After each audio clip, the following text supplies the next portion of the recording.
Hey everybody, welcome back to Tommy's Tesla Tech and Travel. This is another comic book edition. We're going to show you some more comics from my collection, but they're not coming from a short box this time.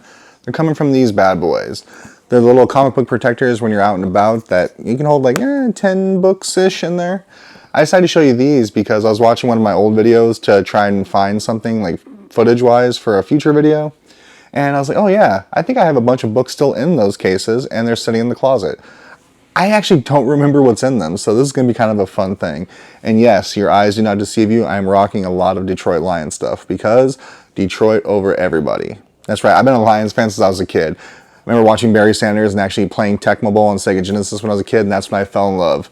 And after Barry retired, I still love the Lions because that's the team that I loved and cheered for as a child. So Detroit Pistons, Lions, I like the Tigers too, but I'm not a huge baseball person. I do like the Diamondbacks and Padres as well because they hold a special place in my heart. But that's not why we're here. We're not here for sports. We're here for comics.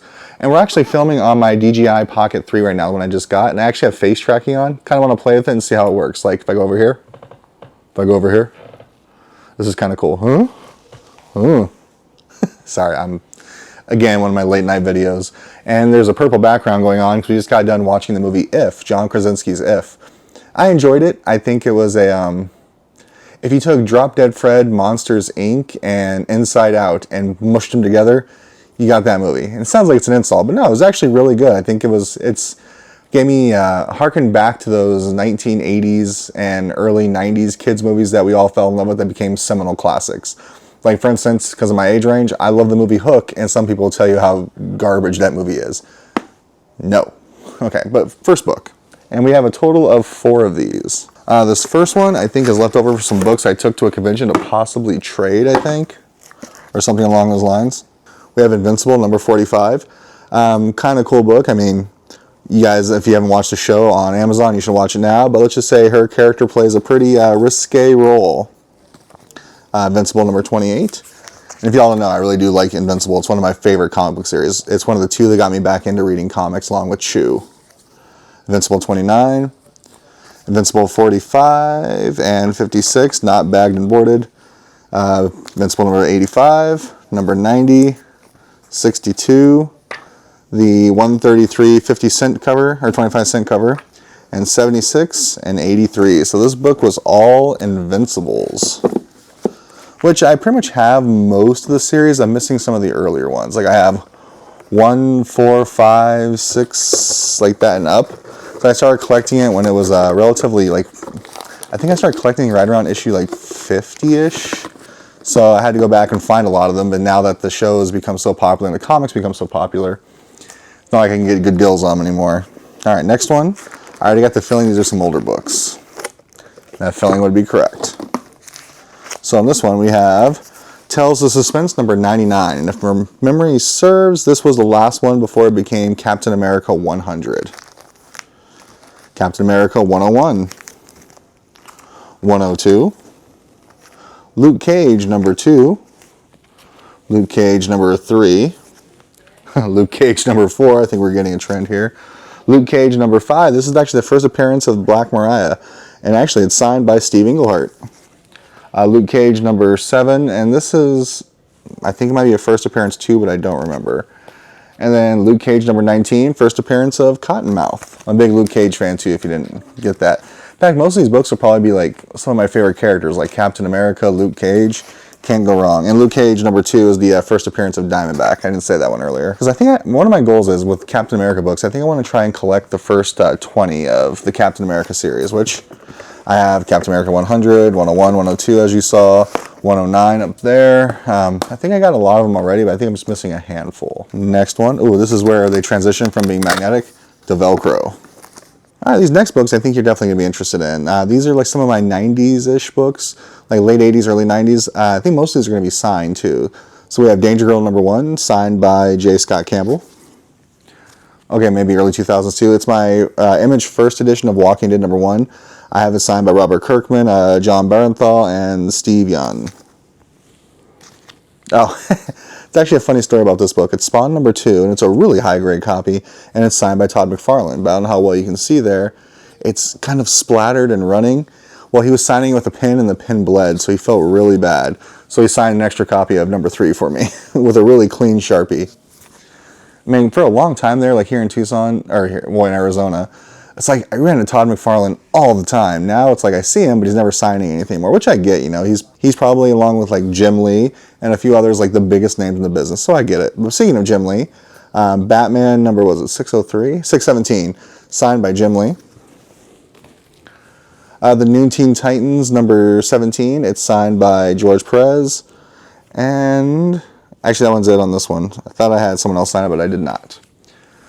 Secret Wars number 1, signed by Jim Shooter. Secret Wars number 2, signed by Shooter. Secret Wars number 3, signed by him as well. And this one is the first appearance of the oh gosh, I don't remember her name, but it is a character from She-Hulk, Attorney at Law. I totally blanked. Titania, sorry. As a series I didn't really read, but I had collected at one point. And I always love this cover too. Again, I'm a Captain America guy, also signed by Jim Shooter. If I remember correctly, this is the first appearance of someone else as well. I might have it written on the back here. You know, it's funny, when I first started doing this series, I was kind of concerned that nobody would care or like, but then I remembered, oh yeah, I'm doing this because I want to, not because of anything else. So, how do you guys feel about this camera so far? Let me know down in the comments. And if you haven't done so, please like and subscribe. If you love comic book stuff, if you love traveling, day trips, family vlogs, that's what we do here. All right, last one. And again, not 100. Ooh. So the two that are on top, I'm going to put to the back because very kind of interesting story on those. Big Black Panther fan, Black Panther number 3. This is the third one from his first title in his own name. And it says power-packed, action-packed with Black Panther. So this is Thor number 344. And if I remember correctly, this is the first appearance of the dude from Dark World. Why am I blanking on his name? The evil elf. You guys know what I'm talking about. But yeah, it's first appearance of that character. Green Lantern number 23. I'm not a huge Green Lantern fan, but I remember I got this for a really smoking deal, and I thought it was a really cool looking cover. It was like a weird kind of Popeye guy on the front. So I was like, oh, how much? Yeah, I'll take that too.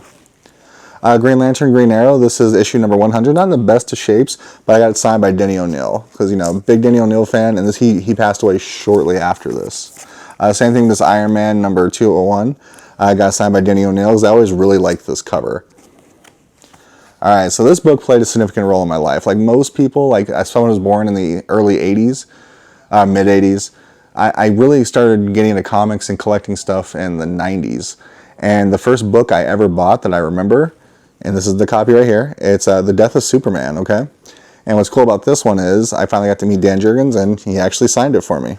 Big Jack Kirby fan, like most people. I got my Devil Dinosaur number 1, 2, and 3. And 2 and 3 were actually gifted by the same people that gifted me this one, Avengers number 100, or Disney's 100th anniversary, but it's a spoof on like Disney What If, but it's the Avengers number 1 cover. And these last 2 books. These ones actually hold a special place in my heart, and this is going to sound weird, but anytime I see this book, I buy it. I don't need any more copies, but I buy it because it means a lot to me. It's actually Superboy number 85.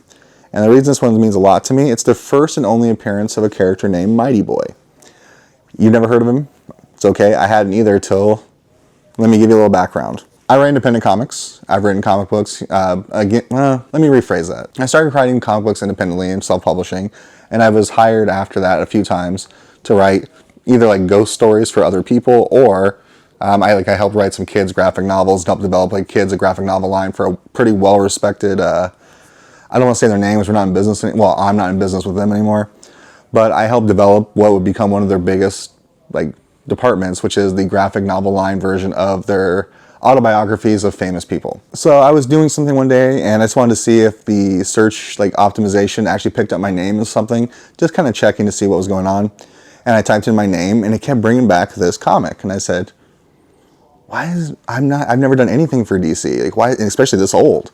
I looked it up, and that's because the character Mighty Boy and myself share the exact same name. For the longest time, I never actually shared my first name and last name and everything on the show, and I've never really gone out of my way to hide it, but I've also never just come out and said it before.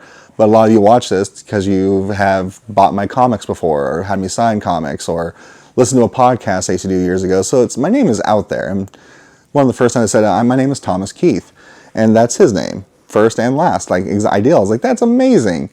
And then I was reading more about it, and basically he had the same story as Superboy. His dad was a scientist. He knew that his planet was falling apart, so he sent Thomas to another planet. And his father's name was Dr. Charles Keith, which is my youngest son's name. Well, not doctor, he's 4. We're still working on a few things like ABCs, let alone being a doctor. But I just always thought it was cool that I shared my name and it shared my son's name. And my older son, Henry, he actually has a copy of Indiana Jones #1 somewhere around here that I have for him when he's older. So both those comics hold a significant place in my heart because Henry is named after Indiana Jones, Henry. And Charles, I just always loved that name. He and I have our name in this comic. So I actually own 3 copies of this, one for me and one for each one of my kids. But that's it. Those are the 4 books I have full of comics on the travel, on the go. And I love these style of cases too because it's so easy, like if you're at cons and everything, to whip them open, throw them in and out, and you know they're protected. So these are usually about 15, 20 bucks, but they're worth every bit of it. Hey guys, thanks for watching another video on me just going through some of my comic book collection. If you like what you saw, please like and subscribe and leave some comments down below. Let me know if this is a total waste of my time or if it's just too nerdy for you. But hey, the show is called Tommy's Tesla Tech and Travel. I had to travel to buy most of these books, so it counts. But comic books are a passion of mine, along with technology, along with traveling. We go to Disneyland as often as we can, even though we're 400 some miles away. We try to do everything we can, and we love food, so we do lots of food reviews, including pizza reviews on here. I would like to think we have a little bit of everything for everyone. So hey, please like and subscribe, give us a thumbs up, and thanks for taking another ride with us. Let's take another ride again soon. Restore the Roar, Super Bowl in 2025, baby. Yeah. Bye-bye, everybody.